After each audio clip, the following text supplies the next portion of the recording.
que foram-se os cardeais, se cantavam na prisão, campo afora cantam mais. Tanta gente anda vagando, sem saber onde pousar, mas as aves só voando é que podem se encontrar. Você ainda não sabe do que cabe nessa paz, quando a gente abre as asas. Nunca mais, nunca mais, quando a gente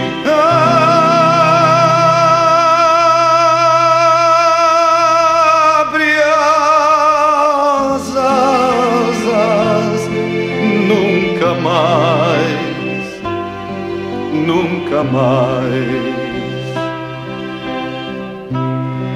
Era tão triste, menina, não tinha seno este cais. Na despedida eram dois, depois serão mais. A gaiola abriu as asas, porque até a prisão se traz, e o campo se fez casa para o canto dos cardeais. Você ainda não sabe do que cabe nessa paz, quando a gente abre as asas. Nunca mais, nunca mais, quando a gente abre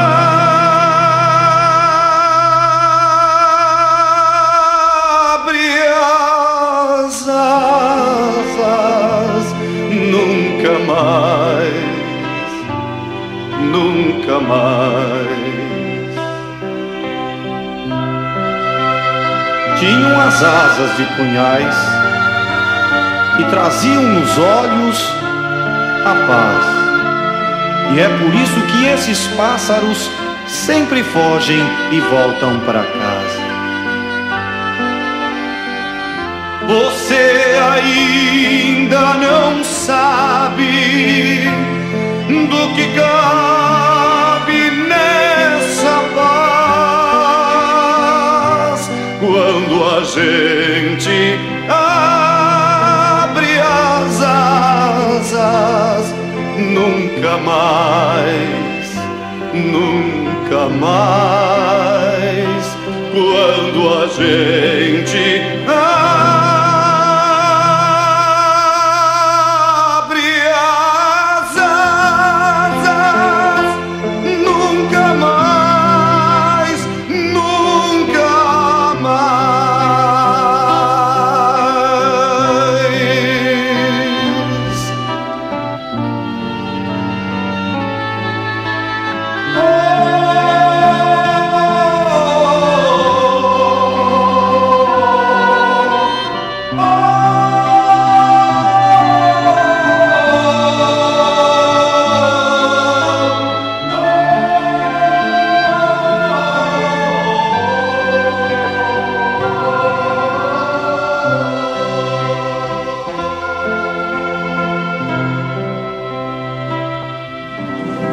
Eu nasci no município de Sombrio, na época. Hoje é Sombrio, São João do Sul, mais ou menos na divisa de Santa Rosa com São João do Sul. Eu nasci naquele meio ali. Com 24 dias de idade, eu me mudei lá de Sombrio, onde eu nasci, ali para hoje São João do Sul, em Cruz. Depois em Cruz, do Cruz eu com 5 anos, eu acho, eu me mudei novamente no Incruz, só de um lado para o outro, ali uns 2 quilômetros. Aí meu pai comprou um terreno ali com engenho de farinha, fazer farinha, terra de mandioca. Aí plantava mandioca e eu fui crescendo ali, meio misturado, trabalhando com boi dos outros, emprestado, nos engenhos.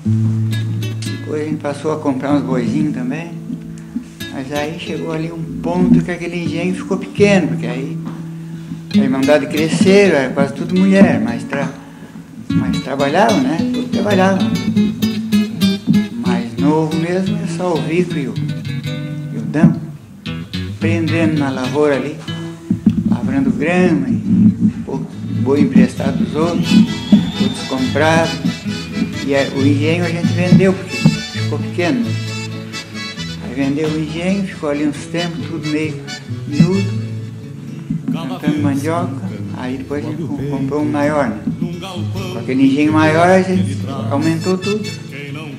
Aí já comprava boi pronto para serviço, prazo de ano, naquela época era assim.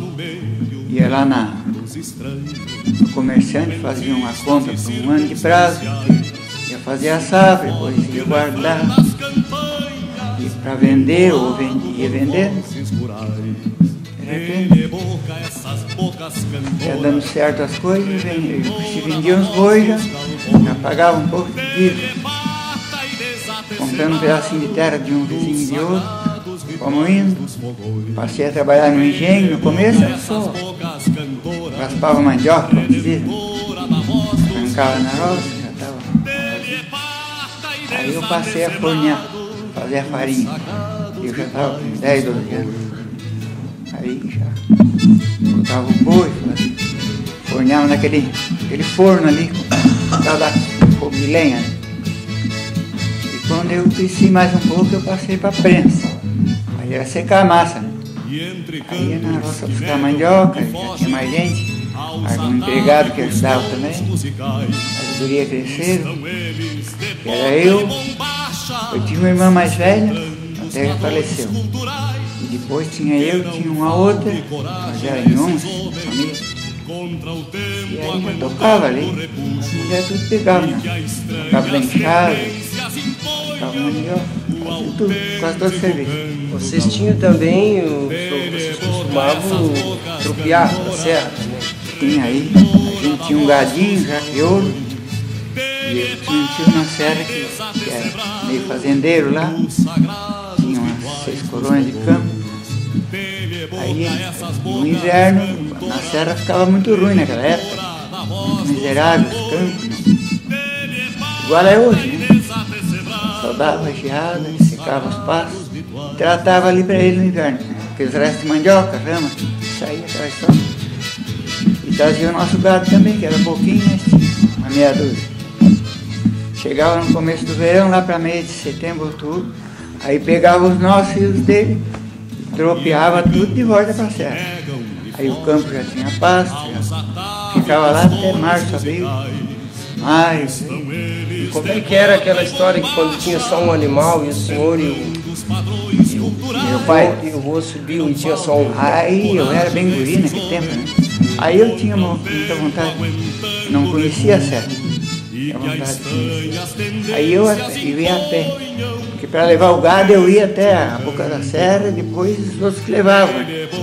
Eu ia a pé, e até lá pousava na boca da serra de manhã, encaminhava o gado, às vezes ajudava até lá em cima, depois ia embora, e eles levavam. O resto da manhã ia perto, lajeado lá em Tambará, camarada do sul, aliado das camisas, como chama até hoje, e aqueles que levavam o gado pousavam lá, e nós íamos embora, né? Mas eu tinha muita vontade de ir na serra, subia o campo, né? Aí nós fazíamos assim, tinha só uma eguinha lá, ferrava ela, e eu ia a pé e ele ia a cavalo, mas ele se adiantava de mim, deixava amarrado na cerca, no moeirão de cerca, e eu chegava lá, montava a cavalo e ele ia a pé, né? Mas ligeiro eu alcançava ele, porque aí eu estava descansado, aí eu com vontade de chegar. Aí eu ia, passava dele um trecho, aí uns 2 quilômetros mais ou menos, eu amarrava na cerca e calçava o cabelo na frente. Eu saía de casa, pousava na Praia Grande. Depois de Praia Grande, para ir lá, chegava cedo lá ainda, se não estivesse chovendo, serração, às vezes atrapalhava a viagem. Cada um ia metade a cavalo e metade a pé. Mas eu sempre mais a pé, eu gostava de correr, né? Tudo que é guri gosta de correr, não sei. Eu era menos que Léo ainda. Na idade talvez não tanto, mas naquele tempo a gente com 12 anos era pequeno. Mas aí uma vez eu inventei de ficar um mês lá na serra. Já na segunda viagem. Mas aí quando chegou na hora de ir embora, eu fiquei meio desconfiado. Meu pai falando que ia descer a serra naquela semana. Aí ele viu que eu não gostei de ficar. Aí descemos. Mesmo esquema. Um pouco a pé, um pouco a cavalo, trocando na estrada. Viemos embora. E comprava umas parelhinhas de boi zebu para vender para os colonos por aí. Negocinho. Vendia uns trocos. Comprava lá com prazo de ano, vendia aqui com prazo de ano. Era quase tudo aquela base. Naquele tempo, tinha que plantar a mandioca, esperar 2 anos para fazer a farinha. Depois que fazia a safra, guardava aquela safra, às vezes vendia uma parte. Os boi que faziam a safra também compravam um pouco para depois vendia, pegava um pouco emprestado e ia lutando, né? Aquele trecho, né? Aí já estava ficando moço. Aí já estava se preparando para casar já? Aí já não era tanto, mas aí eu já gostava muito de ir na serra. Aí no segundo ano eu fiquei com ele lá. Quando levava o gado, quando trazia, não precisava de sinuelo mais, já tinha. Sinuelo naquele tempo era o que conhecia. Até aquela reis que era acostumada a descer a serra e a subir já era um sinuelo. Puxava o gado, já pegava a frente. Uma vaca crioula assim, que fazia 3, 4 viagens na serra, chegava o tempo de ir, puxava a ponta do gado. Aquele outro gado já ia atrás, a gente com 2, 3 cavalos bons. Até o pé da serra sempre levava uns 4 cavaleiros. Ou para caminhar, para subir. Embora 2 tropeiros levavam. E o senhor casou em que ano? Aí eu casei em 50. Aí depois eu estava com 24 anos, achei. Já estava no tempo de casar, a minha irmã já tinha casado, a segunda já tinha casado também. Aí eu inventei de casar também. Aí eu me casei em 50, no 28 de setembro de 50, eu me casei. Aí a lavoura de mandioca estava ruim naquele tempo. Já ficava muita lavoura por fazer, porque desmanchar a mandioca, porque muita gente plantava, né? E o comércio de farinha de mandioca ficou meio ruim, começou a entrar as lavouras de arroz e tudo aquilo atrapalhou, né? Porque hoje em dia ninguém come farinha, mas naquele tempo a maioria passava com farinha de mandioca, peixe, pescava. Sempre carneava uma vez no começo da safra, do verão, do inverno, mas sempre carneava. Naquele tempo fazia charque, não existia frigideira, não tinha cama fria. Era feito charque, seco ele até dourar para guardar ele, mas todo dia era feito limpeza na hora de colher. Recolher o charque para dentro de casa. Limpeza em tudo, que era para não. A mosca naquele tempo incomodava um pouco. Né? Aí em 51, eu casei em 50. Em 51 eu já comecei a puxar umas madeiras para a Vila São João. Mas não tinha nada ali, a terraplanagem que eles estavam fazendo para essa 101 aí. Estava fazendo a terraplanagem, estava começando a fazer a ponte. E construí uma padariazinha até fora. Aí eu fiquei 1 ano na padaria, eu e o cunhado dele. Aí depois, a cabo de 1 ano lá, ficou meio pequeno negócio, não deu muito certo. Aí combinamos de um vender para o outro. Mas estava bem, fiquei 1 ano ali, deu para pagar as contas. Aí eu fui eu vim para ele com 60 dias de prazo e fui para São João do Sul, lá para onde eu morava também. Aí quando recebi aquele dinheirinho dele, eu comprei um caminhão. O dinheiro da padaria que eu tinha vendido. Comprei um caminhão, mas o primeiro mês eu tombou o caminhão. Aí eu só andava em caminhonete, carro pequeno, ia já para Porto Alegre, naquele tempo não tinha estrada muito ruim, nas barcas. Aí vendi o caminhãozinho, fui a Cambará botar uma padaria que eu gostava do serviço e já tinha ficado mais. Aí foi diferente, Cambará é muito pequeno. Aí aquele comércio para mim não prestou. Aí eu comprei o caminhãozinho para trabalhar lá em cima, fazia alguns prédios e a padaria. Foi nessa época que o senhor conta que carregou, levou para tocar um baile, que hoje é o Conjunto dos Mirins, que eles eram ainda gurizinhos? Aí eu já estava lá mais de 1 ano. Aí eu tinha esse caminhãozinho e não tinha, naquele tempo não tinha caminhonete, não tinha Kombi, não tinha nada. Para tocar um baile ali na Ouro Verde, na Celulose, tinha um gaiteiro lá que tocava era gaita, violão e um pandeiro, era o conjunto ali. E não tinha quem levasse. Aí eu levei eles para São Francisco, eu levei em outros lugares, mais longe foi em São Francisco. Eu morava em Cambará e o conjunto era de Ouro Verde. Da Avenida Manique tinha o Albino, que devia ter uns 10, 12 anos, e tinha o Antoninho Duarte também. Tinha um ali de Cambará que era muito amigo da Avenida Manique, que era o pai do Albino, e era muito meu amigo também. Ele arrumou aquela viagem para mim, para levar o da Avenida lá. Mas ali por perto eu levava sempre isso, que não tinha. Aí o senhor ficou quanto tempo em Cambará? Não, em Cambará eu fiquei quase 3 anos em Cambará. Aí voltou para a Vila São João? Não, aí eu já estava muito entrosado na Ouro Verde, tinha aquele caminhãozinho que fazia muita mudança, quase só o que eu fazia. E a padaria eu já tinha parado. Aí vendia a padaria para um outro alemão lá, que estava meio destruído, a passar trabalho também, porque a padaria em Cambará, eu acho que até hoje é um sacrifício. Mas aí aí fiz casa lá na fazenda da Ouro Verde, eu puxava lenha, puxei muita lenha lá. Não tinha machada, motosserra não tinha também. Derrubada a machado e aberto tudo com cunha e transportado de caminhão. A estrada muito ruim, muito barro, quando chovia não. Aí eu botei mais uma carroça para trabalhar os dias de chuva lá. Eu tinha 2 empregados que trabalhavam comigo. Ficava quase só no mato.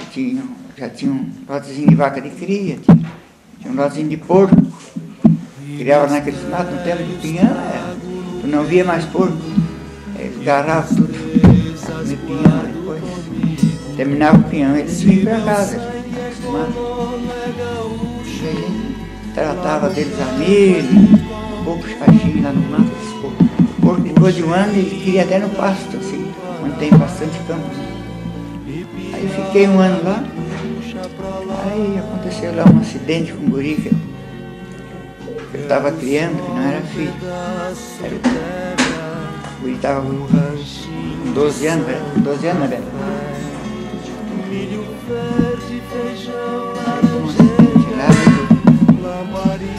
Lá dava muita trovoada, assim, no verão.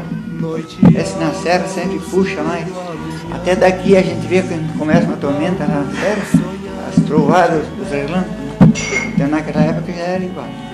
Não, acho que nunca vai ser diferente, mais tormenta lá. Aí caiu uma faísca e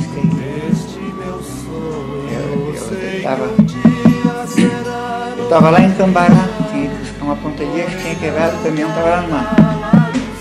Aí foram me chamar que o guri tinha morrido. Aí ele ficou por lá mais um tempo. Foi em janeiro, né, Bento? Foi em janeiro, aí ficou com vontade de ir embora. Aí quando eu falei para a mulher para nós ir embora, como fazer? Tinha ficado com a casinha, o terreno. Mas aí eu vim pra cá, depois aqui, vendi os 2 caminhões, fui marco o negócio. Caminhão velho naquele tempo, vendia pra gente fraco, não recebia. Aí eu fiquei por ali pra ver São João, trabalhando de empregado. Depois aí eu comprei outro caminhãozinho, eu trabalhava pros outros também. Antes, pegava no valão e trabalhei muito empregado lá para um e outro, assim. Eu já conhecia Porto Alegre. Pro valão eu puxei muito cimento lá dos morrinhos. Aquele negócio de parar os engenhos de farinha, aí a gente ficou vendendo a mandioca. Aí eu trabalhei uns anos, uns 10 anos, acho. O senhor vendia para os tambos de leite? Os tambos de leite, é. Aí eu trabalhei um ano empregado. Aí venceu aquele ano, paguei um caminhão novo, eu paguei pro dono dele. Eu viajava para São José do Norte. Conhece o tal de Bujuru? Ouviu falar? Será que conhece? Aí eu viajava para lá. Eu levava cachaça e madeira e comprava um gadinho lá e trazia. Até que o caminhão ficou muito ruim, que a praia também vai comendo, né? Vendi por um quadro, não. Por um quadro, me arrumou um caminhão meio inteiraço, meio bom. E aquele que eu tinha, eu vendi para um mecânico ali que fazia serviço para mim, mas quase só o motor e o ferro estava muito ruim. Aí eu espichei aquele caminhão que eu comprei, botei um boiadeiro em cima, aí eu já tinha aquele negócio de gado lá e levar madeira, caminhão bem maior, né? Eu trabalhei 21 anos com aquele caminhão. Eu acho que uns 20 anos para chegar a dar certo. Mas aí o negócio começou a entrar os frigoríficos e ficar tudo mais ruim. Aí os fretes dos outros caminhões até pararam, os outros boiadeiros que tinham. E eu parei também e fui. Há bastante tempo atrás, ainda por aqui ainda não existia o rodeio, né? E o que vocês praticavam mais, o esporte que tinha, era a carreirada? Era carreira de cavalo. O senhor gostava disso? Aí eu gostava, e o Lédio foi se criando, sabia andar a cavalo, eu ensinei desde pequeno, né? Mas aí no tempo que eu puxei mandioca, eu já comprei um cavalo muito bom lá, e o Lédio aprendeu a andar a cavalo. Eu comecei a ir rodeio em Osório, os primeiros que fizeram em Osório, foi lá que começou. Aí gostei muito. Aí começaram a fazer parquezinho aqui e ali, lá adiante. E eu tinha o caminhão, então fazia frete nos rodeios. Tinha bastante serviço de rodeio, porque fizeram aquele Sombrio, que tinha um parquezinho, aí saía rodeio lá em Araranguá, logo saiu aquele parque grande lá, tem até hoje, dos Vieira. Trabalhei muitos anos de rodeio, assim. Nas épocas de rodeio, tá, mas isso foi quando começou já a surgir os rodeios. Mas antes disso, teve um CTG em Torres que hoje não existe mais. Ah, é? O senhor participou dele. Ah, mas aí eu comecei com esse caminhãozinho velho. Eu estava arrumando ele ainda. E tinha um CTG. Aí não tinha quase condução, não tinha excursão. Você lembra em que ano era isso, não? Você me lembra? Aí eu levava os bailes de CTG, Terra de Areia. Tinha uma invernada artística que fazia apresentação. É, tinha o Fronteiro Nordeste, que é assim. E até tem um nome ainda. Um borrachão daquela época. Daquela que eu mandei fazer lá em Santo Antônio. Quem é que fez esse trabalho aqui? É, o Onofre Machado. Ele morava em Santo Antônio, mas foi de muda para Taquara. Eu levei essa guampa lá para Taquara para ele. Eu vi que ele tinha bordado muito bem. Isso era tudo feito a ponta de formão. Aí levei essa guampa para ele fazer esse borrachão. Ficou muito tempo, depois ele mudou-se para Santo Antônio. Quando me entregou o borrachão, já estava em Santo Antônio. ficou lá na casa dele. E vocês apresentavam também juntos, o senhor e o Lédio? Aí nós apresentávamos, aí o Lédio já estava grandinho, aprendeu a dançar no CTG, a Anitta e junto. O CTG foi espalhando, né? O CTG da Vila, o CTG Porteira Gaúcha foi fundador? Eu fui um dos fundadores. Só espremido até hoje lá. E por ali surgiu muito CTG e eu, como tinha o caminhão naquela época, e já tinha muito conhecimento, foi longe naquela luta do CTG. Agora que eu não tenho mais caminhão, transportando gados rodeia, os outros mais novos que eu, né? Que aprenderam comigo, muita gente, inclusive os filhos aprenderam e estão aprendendo ainda, andar a cavalo. Hoje eu não posso montar a cavalo mais. O senhor era muito procurado na época por entender de veterinário. O senhor chegou a ter até uma veterináriazinha, mas teve. Era muita gente que procurava o senhor para fazer remédio em cavalo, em vaca. Aí eu perdia muito tempo. Tempo e dinheiro, porque naquele tempo a gente fazia remédio. Eu já tinha até um livro, estudava aquele livro, tinha um remédio. Mas aí começaram a enrolar. Eu ia lá do TV, não recebia nenhum serviço, nenhum remédio. Aí foi um ponto que eu abandonei. Eu sabia, eu tirava sangue. Até hoje tiro. O cavalo doente assim, o grande remédio é tirar o sangue. Se ele tem garrotilho, pelo menos é o primeiro remédio que eu fazia. Até hoje, empurrando com a barriga, já não posso quase mais andar, mas agora no dia 19 de setembro eu completo 82 anos. Se aguentar até lá, mas está perto, eu penso. E 58 anos de casado. Dia 28 de setembro. O senhor foi muito... O pessoal sempre gostou muito do chimarrão que o senhor fazia, sempre elogiava. Isso aí o senhor desde novo tinha? É que eu aprendi na serra. Aprendi na serra. Mas já era da família, já de casa, seu pai já tinha. Chimarrão? É. O meu avô veio de Taquara, com a minha mãe com 12 anos. Era muito chimarrista, então eu já aprendi desde pequeno. Quando eles largavam a cuia que não pediam mais, eu pegava. Era guri, mas comprava ela naqueles pacotes pesados na balança, enrolados os papéis assim, fazer rasgava na estrada. Sacola nem pensar que existia. E aí aprendeu a fazer esse chimarrão que o senhor sabe fazer? Aí eu aprendi o chimarrão e gostava mesmo, já desde pequeno. Aí tá bom, eles me mandavam limpar a cuia, eu pegava uma aguinha meia morna e ia lá pra... Mas enquanto era pequeno, eles não davam chimarrão pra gente. Era só os grandes que tomavam? Hoje, até os netos pequenos não ensinam a tomar chimarrão.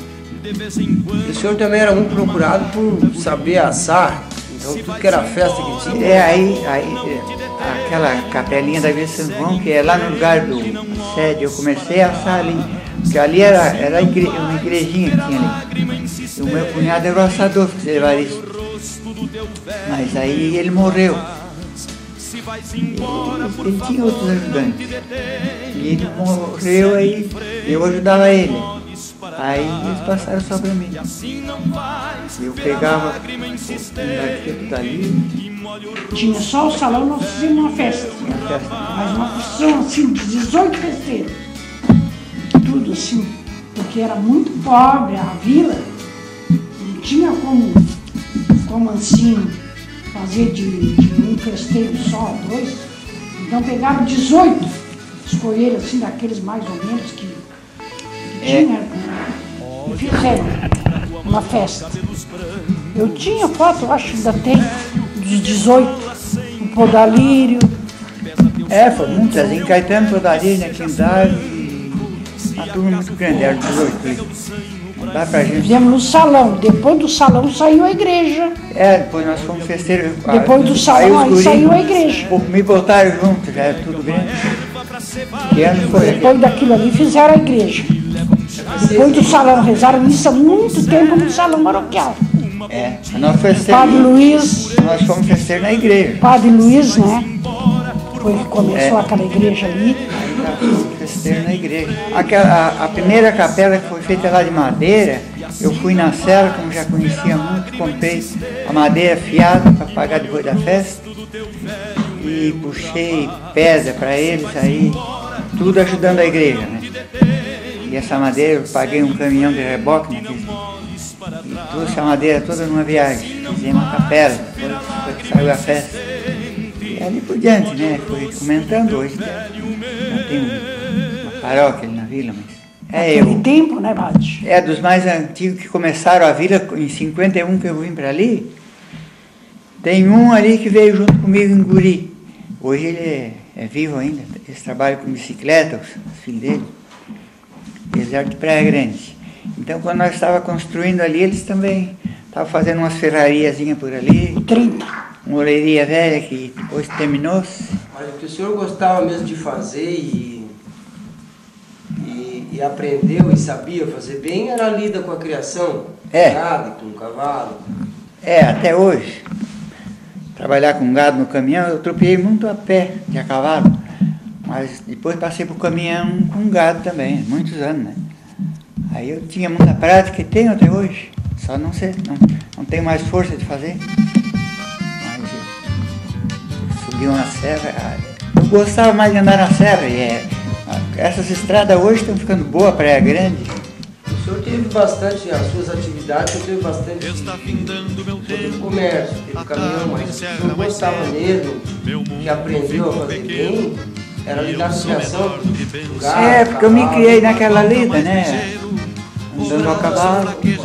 Mas o senhor aprendeu mesmo, lidando com bicho. Eu me criei lidando com bicho e plantando mandioca, fazendo farinha, né? Aí já tropeava, eu viajava para a serra de a cavalo. Pegar gosto de peleiro. Mas aqui embaixo trabalhei muito no CTG. Isso aí começou mesmo no Sombrio, que eu... Não, no Osório que eu fui o primeiro. Depois começou no Sombrio. Vai fazer os fretes, trabalhar e participava de todos eles. Participava, já levava aqueles daqui que queriam ir. Com os cavalos. Eu já levava. Enlaçado. Trabalhava no rodeio, na puxada do gado, transporte, que quase ninguém tinha boiadeira, eles faziam, enjambravam a carroceria, porque era pouco serviço de gado, né? Não tinha. E eu já tinha o caminhão pronto, me chamavam. Me chamavam em Araranguá, me chamavam no Tur, Jacinto Machado, Sombrio foi dos primeiros que eu fui, Osório. A fundação desse CTG, desse primeiro, que hoje já não existe todo, que é o Fronteira do Nordeste, foi ali por 65, 60, né? Foi mais ou menos por ali. E qual eram as pessoas que participavam, né? O Dino Alves, o Beto Arbino, que era sempre se metia, gostava muito também. E o Dino Alves, os filhos do... Esquece o nome dele, que já deve ser morto há tempo. Mas tinha o Dário e o Mário, que dançavam no CTG. Era sobrinho do prefeito, era o João Machado. Família do Zé Lau. É todo. As gurias, os filhos. O Toninho já era mais por fora. Ele já não develhou-se muito no CTG. É mais os irmãos e as irmãs. Você dançava todas aquelas danças, meteu uma foto com pau de fita? Dançava. Era assim nas festas? Aí que daqui da vila eu levei o Toninho das Vilas, o Chico Magno. Era pouco daqui da vila, mas fazia o parque. Isso era assim, quando tinha uma festa, só tinha até no gramado? Sim, nas festas. As festas de igreja nós íamos fazer visita para eles. Praia Grande. Eu levando eles sempre em cima do caminhão, né? Voltava e ia para lá. Lá na grama, fazia aquela apresentação, oferecendo para eles, ganhava tudo, né? Carne eterna. Ele estava enrolado lá na grama. O gaiteiro que eu conheci do meu tempo ali era o Nésio Carlota. Era o Nésio. Era o Nésio Carlão. Era o melhor gaiteiro que nós tínhamos. Se apresentava outros, mas não. Era ele, o mais prático, né? Depois foi se entrosando. Umas músicas boas, qualquer um gaiteiro tocar, porque faz aqui. Os cavalos que o senhor teve naquela época, como é que era, senhor? Os cavalos bonitos? Eu trouxe um cavalo muito lindo lá do Passo Grande, para cada glorinha um pouco. Comprei do seu Justino. Nunca me esqueci o nome dele, porque eu puxei muita mandioca para ele. Mas que pelo era esse cavalo? Esse cavalo era tostado, meio malacara. Era bem parecido, só que o outro era vermelho queimado e esse de vocês aqui é zanho. Mas era aquele tipo ali, assim, as manchas brancas na testa, nos pés. É um cavalo grande. Pelo de cavalo eu conheço tudo. Pelo de cavalo eu conheço quase todos, né? Parece que tem só um ou dois que termina com ovo. É, que não termina em ovo. Tem zanho, tordilho, preto, branco, tubiano, tostado. Não termina em baio, Moro, baio, tordilho, gateado. Termina em ovo. Tinha só o pangaré que não termina em ovo. O pangaré. O pangaré ele é um cavalo vermelho quase igual aos outros. Só que ele é branco por baixo. A barriga dele não é mancha, é branco. É branco embaixo da barriga, assim. De meia costela para baixo vai clareando, é o pangaré. Mãe, o que a senhora acha dessa paz, dessa tradição que você teve? Gostava. Essa magricela aqui não sabia nem dançar por causa. Se ele gostava, diz que gostava de ir, Faz 58 ia anos, levar os filhos, bem magrinho, Lédio, ele pesava era moço. 47 quilos. o Lédio era moço. Muitas vezes o Lédio deixou, ficava comigo e ele ia com os outros. Eu tinha que levar. Tanto que ele gostava. Eu tinha que levar também, né? Os outros. Mas e a tradição dele, assim, de gaúcho, sempre piochado, O que eu achava? o que você sempre achou da vida? Eu sempre achei que gostava, trazia tudo em ordem, as coisas dele, negócio de bombacha, negócio de camisa, CTG, porque o lenço, principalmente lenço que tem que ser bem passado. Então aquilo ali eu trazia tudo sempre em ordem, porque eu sempre gostei que ele gostava e eu tinha que ter em ordem, né? Agora que eu fosse companheira, assim, quase nada. Porque eu tinha muito filho. Ela disse, 4 filhos homens. 4 não, 6. Então eu nunca pude acompanhar. Mesmo que eu gostasse. Eu não poderia devido aos filhos. Então, mas eu trazia tudo em ordem, aquelas coisas que ele gostava, ele sempre gostou, era lenço bem passado, era bombacha bem passada, era camisa em ordem, eu sempre trazia em ordem, que era o esporte que ele gostava. Ele ficava elegante, não sei. Ficava. cavalo bem encilhado, bem antes de eu casar. Logo assim que eu comecei a tropear a cavalo, já assim, bota bombacha, bota, andava assim. Até nas festas eu ia, gostava da roupa, né? Ele gostava do traje. Em cima da serra era muito usado naquele tempo. O senhor foi passando isso para nós, para os filhos. Foi passando para os netos. Olha, esse neto aí. Os filhos foram começando a gostar também. Leonardo, o que Leonardo tem? O que tu diz, Leonardo? Que ele quer dizer, o vô te dava as coisas. O que o vô te ensinou? Os reinos. Quase tudo. Foi passando para os netos, né? Tenta até hoje fazer. Olha, aquele que gosta bastante, né? Tu era um que gostava bastante. Ainda gosto. Pois é que eu digo. Já tem alguns que não são muito. Como ele já falou, né? Desde desde muito novo, ele já veio cultivando a tradição, participando desse CTG que é muito antigo, que hoje nem existe mais, que é o Fronteira do Nordeste. E ao longo da vida dele, ele vem ensinando nós, né?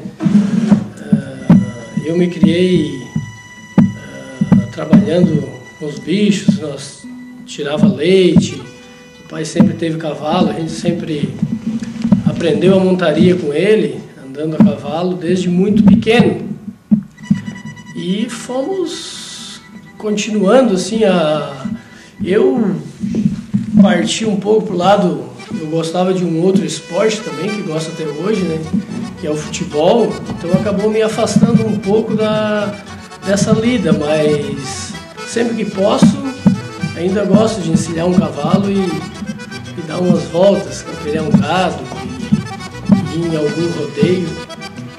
E é isso, a gente aprendeu bastante com ele a tradição. O próprio chimarrão, como tu mesmo falaste, que ele é muito famoso por fazer um chimarrão muito bom, e eu sempre procurei prestar atenção à maneira que ele fazia esse chimarrão. E hoje eu acho que eu faço pelo menos parecido, igual não, mas eu acho que parecido eu já cheguei um pouco perto. Conversa, o que tu acha que tu aprendeu com ele? Eu aprendi uma coisa. Estudei na escola técnica, inicial professor Tino Alberto Títico, depois fiz o segundo grau. Em 74 eu fui para Porto Alegre, tirar a faculdade, não conseguia concluir, porque faltou verba, né? Depois vim embora para cá e teve um pouco doente. Acho que tudo que a gente sabe hoje, né? Os filhos aprenderam um pouquinho do muito que ele ensinou, a função da lida de campo, né? da lida mais luta. A gente fosse que tempo fosse do ano, fosse frio, fosse quente, fosse sol, fosse chuva, fosse viu o pai que não fosse ele trajado. Ele era sempre, a bombacha dele, se estava frio, estava quente, a bombacha e a bota, isso era sagrado, já levantava e já botava.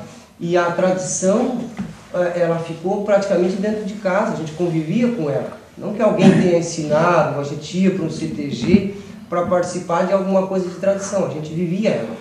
Ensinou sobre como que deve se comportar um homem, né? Como que deve ser a vida dele. Então, ele foi, ninguém tem nada, uma linha para dizer de um mau comportamento em relação à honestidade, em relação à moral, à ética, sempre com respeito a uma coisa que ele teve demais, hospitalidade com as pessoas.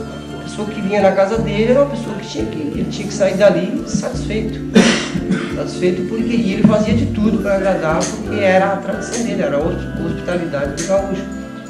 E em relação aos dias atuais, à juventude, à tradição gaúcha também, eu queria que o senhor dissesse assim, o que o senhor diz, o que o senhor pode dizer como conselho para essa juventude que está aí, de como que deve se comportar um gaúcho, né?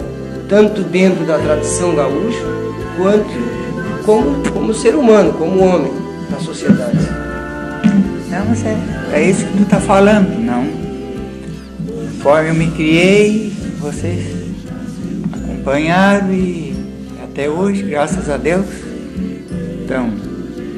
os netos estão bem encaminhados no mesmo caminho. O CTG ajuda para isso? A tradição gaúcha? O CTG ajuda, mas ajuda muito por casa. Porque quem está no CTG acompanhando, ele já sai de casa sabendo como é que se comporta, né? Você vê de primeiro numas carreiras, num casamento, de vez em quando matava 2, 3 a tiro, porque tinha um desacerto ali, se achava, tomava uns tragos. No CTG é muito difícil acontecer isso aí. Não se vê. Só quando aparece aqueles vagabundos que vão para esculhambar mesmo, aí até apanham muitas vezes. Inclusive aqui na vila já tem apanhado. Vão para roubar, saltar as barracas. Mas é muito difícil porque tem muito mais para cuidar do que para fazer, né? Porque tem aqueles que vêm de fora, se colocam lá numa barraquinha de cachorro, como a gente chama, para uma certa hora poder roubar alguma coisa. Cada vez mais respeito Se às vezes não se trata bem uma pessoa é porque não tem estudo, não tem. Assim, falando comigo você já vê que eu não tenho estudo nenhum. Mas é isso aí, a pessoa que estuda, ele já não tem muito tempo para sacanagem.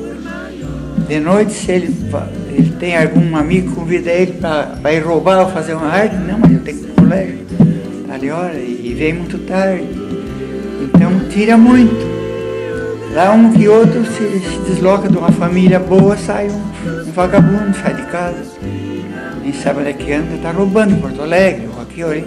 Isso acontece em todo lugar. E é o que eu aconselho, é isso, que todos que têm a sua família, leva ele no trilho certo, que não tem erro. É um colégio muito ruim, que o povo aprende muito sem ser ensinado. Aprende uns com os outros assim. Sai dois, um vagabundo, pega um guri bom, às vezes sai com ele uma semana e já não presta mais. A porcaria, a maconha, a cachaça, no meu tempo era o trago. Se era bom, mas ele bebia, ele brigava, ele fazia qualquer coisa. Mas tinha os outros que atendiam, e a minha vida foi toda lutando.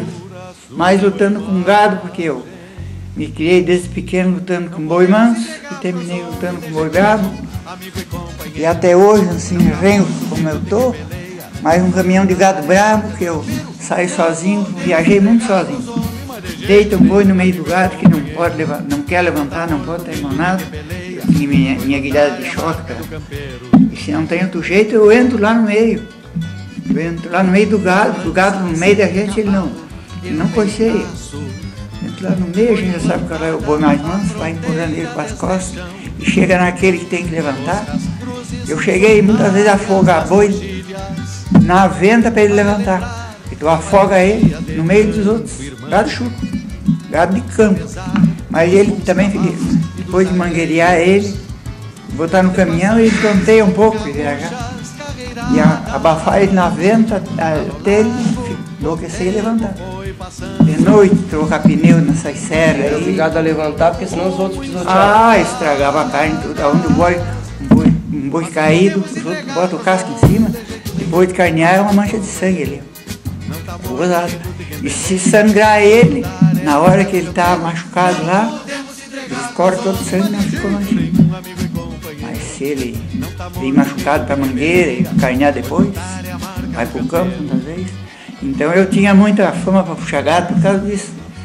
Eu cuidava muito daquele boi que deitava e era meio machucado, porque tem boi muito imunado, muito bravo, não conseguia levantar. Aí eu já chegava e dizia, ó, aquele boi tem que matar hoje, porque aquele boi está judiado. Então eles matavam, sangravam, ficava limpa a carne. Fica 2, 3 dias aí no campo, aí arrocha aquilo tudo, fica uma porcaria. Perde um monte de carne. E eu não estou puxando boi até hoje, que parou muita puxada de gado por causa dos frigoríficos.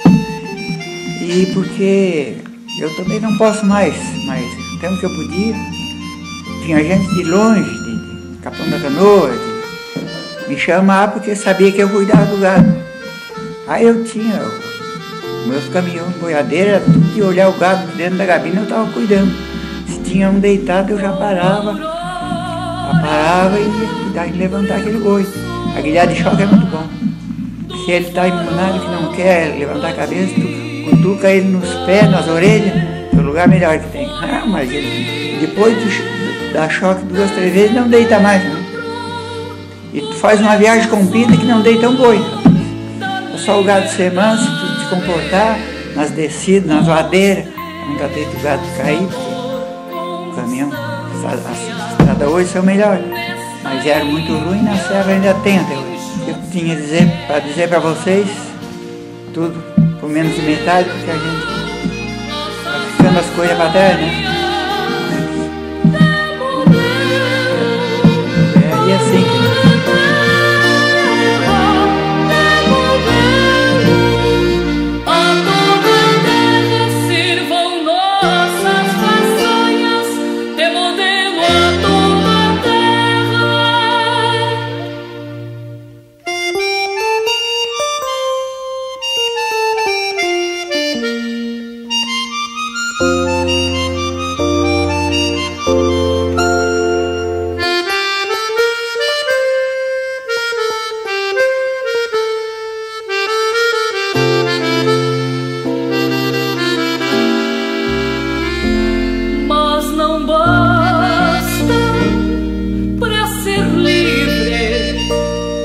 ser forte, aguerrer.